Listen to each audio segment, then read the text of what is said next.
Hey y'all, it's Tynette. BJ and I have more answers too. Where y'all been? These are our experiences and our opinion. We hope it is informative, inspirational, and entertaining. In this episode, we talk about our travels the first half of 2018, which included visiting 4 new states and revisiting some places we wanted to explore more. We also share a new example of protecting the cargo while pushing the limits. To get notified of future videos, subscribe to this channel and choose the notification bell. Early in 2018, we went to Jacksonville, Florida to celebrate a Sweet 16 and visit with family. In mid-March, we went to Charlotte, North Carolina to hang out. For Mother's Day, we went to Carolina Beach and Wrightsville Beach in North Carolina. Over Memorial Weekend, we traveled to Georgia to celebrate BJ's nephew graduation and my cousin's wedding. Then the first part of June, we did a staycation near Topsail Beach, North Carolina, and we visited Surf City Beach. We preferred Carolina Beach over Wrightsville Beach because there were fewer shells in the sand and there was a nice boardwalk with seating sprinkled throughout. We also favored Surf City Beach over Topsail Beach because Surf City had more stores and eateries close to the waterfront. In mid-2018, we decided it was a good time to check a few more states off our list and not have to worry about the winter weather. But it required me driving to Colorado and BJ meeting us there. On June 29th, we drove to Laurel, Maryland, where I had some much-needed girl time with one of my friends. June 30th, we had lunch in Hanover, Maryland, before we started our journey to Indiana. Early in the trip, there were areas of the highway that I didn't prefer because of the mountains, but it wasn't as bad as the mountains are in Tennessee and western North Carolina. This day was also the day that we stopped at an outlet and we tried chicken from a place that was similar to Guthrie's. Deep into the trip, I realized that the GPS was avoiding tolls and took us on an involuntary scenic route that led to some back roads late at night, which I did not like. I even hit a possum and messed up the bumper, but everyone was fine. On July 1st, I made sure the GPS wasn't avoiding tolls before we headed to Wisconsin Dells, Wisconsin, and the drive was way more enjoyable. There was still some major hills, but it wasn't cliffy, if that's a word. Our teen daughter even drove in the Chicago area and got to experience some rush hour traffic.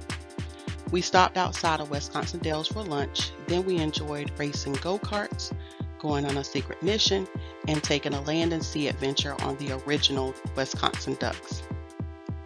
Everyone enjoyed the ducks because we saw deer up close, the hills were thrilling, and the water was refreshing. After playing in the Dells, we ate dinner, then drove less than an hour to Tomah, Wisconsin, where we purchased some water blasters, then went swimming at the hotel pool. July 2nd was our shortest part of the trip. We drove straight up the interstate to Bloomington, Minnesota, and went to the Mall of America to eat and play.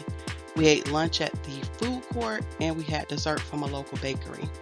Then the kids enjoyed go-karts, unlimited rides at the indoor theme park, and a simulator. On July 3rd, we stopped in Des Moines, Iowa for lunch and took a walk down to the river. We stretched out before we continued to Lincoln, Nebraska. This was the only day that we arrived at the hotel and was able to just lounge around. We even ordered Italian food and had it delivered. On July 4th, we started our journey early to meet BJ in Denver, Colorado. I checked the route to Denver, but was still worried that a huge mountain would pop up at any moment. Interstate 80 was great because there was lots of space and the speed was 75 miles per hour. We grabbed some fast food about midway and passed lots of interesting sights like the original Pony Express and Buffalo Bill's Ranch. When we merged onto Interstate 76, the large rolling hills started immediately. I thought it was beautiful, but I kept praying that it would remain that way all the way to the city, and it did. Once in Denver, we grabbed BJ some local barbecue and got in the pool before we went across the road to a plaza for dinner. After dinner, I took everyone to the movies to see Uncle Drew. Then I went to the airport to pick BJ up. July 5th was a long day of exploration filled with rolling hills, oil wells, windmills, and cattle.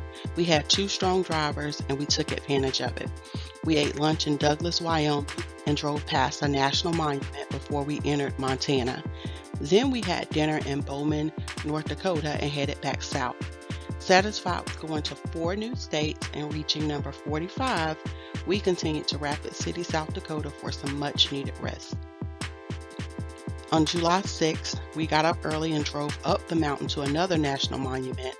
It was interesting to see all the tourist attractions on our way there. But when we arrived, the sculptures were amazing. The artist was so detailed that the eyes looked real. We hung out for a little while, checking out the chipmunks and taking photos before we started our drive to Des Moines, Iowa. We stopped in Mitchell, South Dakota for lunch. Then we arrived in Des Moines, Iowa and hung out at the hotel for a while before we went to get pizza. Most of us had eaten at a made-to-order, fully customizable pizza joint before, but this was our son's first experience. July 7th, we stopped in Champaign, Illinois for lunch. Then we continued to Lexington, Kentucky. In Lexington, we enjoyed some music by the lake before BJ and I went on a date at a nearby restaurant. Then we took the kids to play laser tag. Finally, my friend and her daughter came by the hotel to hang out with us for a little while. On July 8th, we didn't stop anyplace special. We just got food from the interstate rest area on our way to Raleigh, North Carolina. Then we picked up our car from the airport and we ate dinner before we went home. New places we ate were Beach Bunny and Baton's Family Restaurant in Surf City, North Carolina, Hieronymus in Wilmington, North Carolina, Britt's Donuts in Carolina Beach, North Carolina, Jessie Bell's in Kinston, North Carolina, Midwood Smokehouse and Mod Pizza in Charlotte, North Carolina, Timbuktu Restaurant in Hanover, Maryland, Raising Cane's Chicken Fingers somewhere on the interstate, Deluxe Grill in Wisconsin Dells, Wisconsin, Carlos Bakery and Bubba Gump Shrimp and Company in Bloomington, Minnesota, Buzzard Billy's and Blaze Pizza in Des Moines, Iowa, Paisano's in Lincoln, Nebraska, Taco John's off the interstate, GQ's and Torchy's in Denver, Colorado, The Depot in Douglas, Wyoming, Grazer's Burger and Beer in Bowman, North Dakota, Hungry Dog in Mitchell, South Dakota, Black Dog Smoke and Ale in Champaign, Illinois, Palmer's Fresh Grill in Lexington, Kentucky, and the Raleigh Crab House in Raleigh, North Carolina. Places we played were the Ducks Tour and the Top Secret Mission in Wisconsin Dells, Wisconsin. We enjoyed Smash Racing, the Nickelodeon theme park, and Flyover America, all in Bloomington, Minnesota. And we also enjoyed Malibu Jack's Family Fun Center in Lexington, Kentucky. Places we explored include the Iowa Women of Achievement Bridge in Des Moines, Iowa, Devil's Tower National Monument in Wyoming, and Mount Rushmore in South Dakota. Our tip for this trip is another example of protecting cargo while pushing limits. While in southeast Montana, we experienced the full effect of being out in the country. We had no cell phone service and we failed to get fuel because we thought it would be cheaper up the road. Then we ended up praying that we get to a filling station before we ran out of fuel and was stranded on the side of the road with the mountain lions and bears. Oh my. BJ and I were really concerned, but we both remained calm and prayed silently so that we didn't get everyone upset and worried. We finally drove up to a home and I was concerned that the people would feel threatened that strangers were pulling up in their yard, but they were really nice and helpful. We asked how far we were from a filling station, and they guided us to one that we would have totally missed had we not asked for directions. We only had 3 miles of fuel left when we made it to the station, and we were very grateful and relieved. Our kids never knew anything was wrong because we protected them from feelings of fear and anxiety. This allowed the energy in the car to remain at a level that allowed us to think clearly and reach out for help.